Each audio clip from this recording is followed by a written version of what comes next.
Bonjour et bienvenue sur cette petite capsule. Je m'appelle Nathalie Tandy, je suis thérapeute et je viens vous parler un petit peu de la façon dont j'accompagne les enfants et les adolescents dans la valorisation de soi.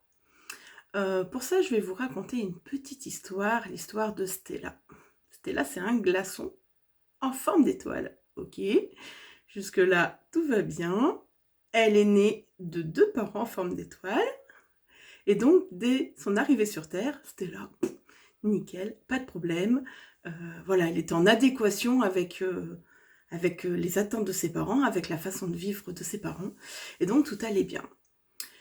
Puis, un jour, Stella est rentrée à l'école, elle avait 3 ans, et là, elle s'est retrouvée face à une maîtresse ou un enseignant avec plein d'autres enfants, avec plein d'autres formes. Il y avait des carrés, des ronds, des ovales, tout ce qu'on veut, des triangles. Et elle, voilà, toujours cette merveilleuse étoile avec ses 5 branches qui brillent de mille feux. Le maître ou la maîtresse, ben voilà, il est un petit peu embêté, toutes ces formes arrivent. Elle a que des moules carrés, il faut qu'elle arrive à faire en sorte que chacun arrive un petit peu à trouver sa place. Bon, c'est un petit peu bancal, voilà. Stella, elle met ses deux, ses deux belles branches d'un côté, bon, elle dépasse un peu, mais voilà. Jusque-là, tout va à peu près bien, mais quand même, entre eux, ils se rendent compte qu'il y a plein de formes différentes et qu'on leur propose qu'une seule forme, c'est un petit peu embêtant.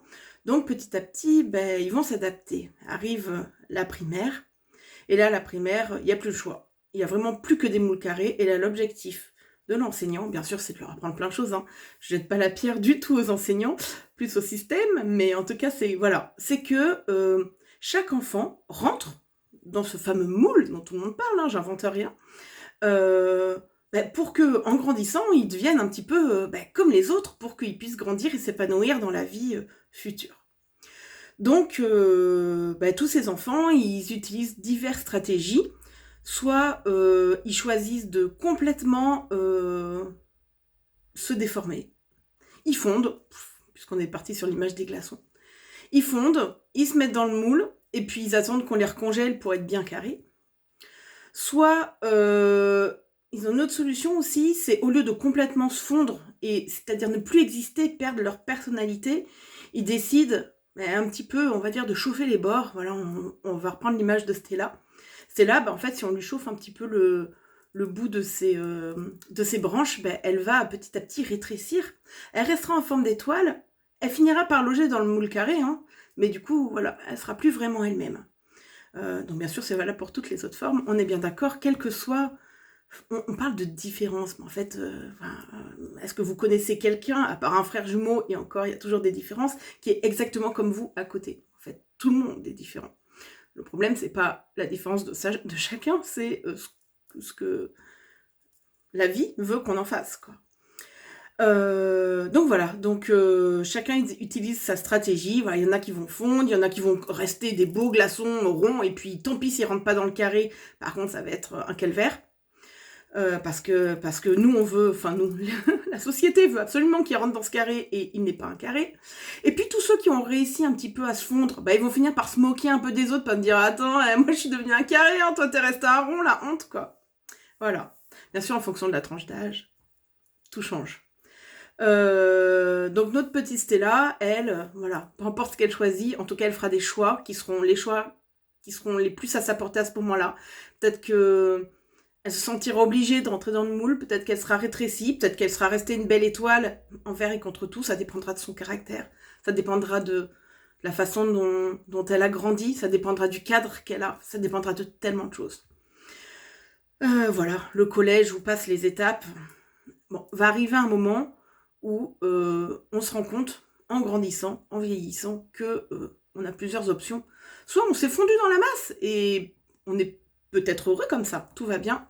Sauf que j'ai l'impression quand même qu'avec le temps, en vieillissant, on reprend notre forme initiale, ou en tout cas on en a envie, on en a besoin, parce que c'est notre moi profond en fait. On a envie finalement d'être dans la vie, ce qu'on est vraiment au fond de nous, surtout en général quand on vieillit, quand les parents qui avaient une importance dans la forme qu'on a pris s'en vont, ou voilà, d'autres événements, petit à petit, voilà, on a envie de revenir soi.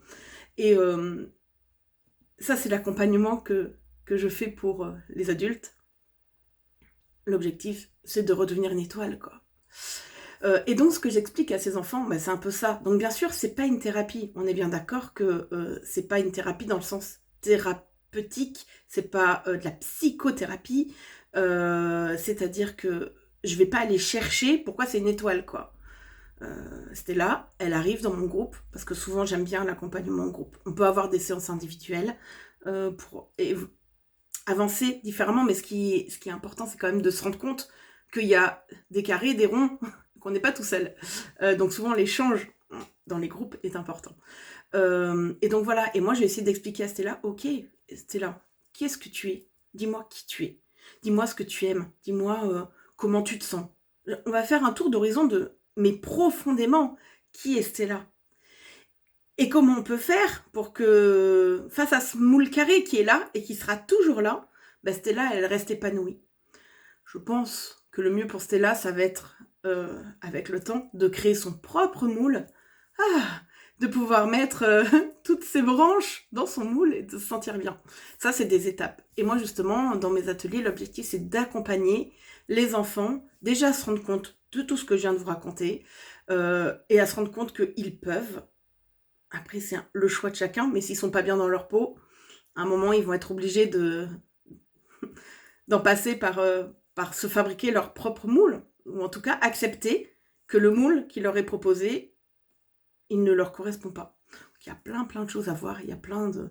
Voilà, je peux utiliser l'énergétique avec la gestion des émotions, je peux utiliser tout plein d'outils de PNL, des outils d'accompagnement, dans l'animation d'atelier, il y a plein de choses que je peux mettre en place.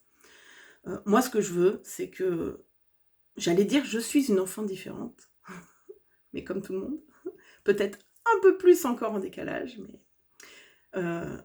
je rencontre ici beaucoup d'enfants hypersensibles qui se sentent différents. Et j'aimerais que ces enfants, ils gardent leur belle branche d'étoiles un minimum, qu'ils ne fondent pas dans le moule, parce qu'après, de toute façon, je les retrouverai. Je les retrouverai quand ils auront 30, 40, 50 ans, et là, qui me diront, au secours, Nathalie, aidez-moi à faire mon propre moule. Donc voilà, je vous ai pas donné le détail de comment j'accompagne, et peu importe le comment, on en discutera.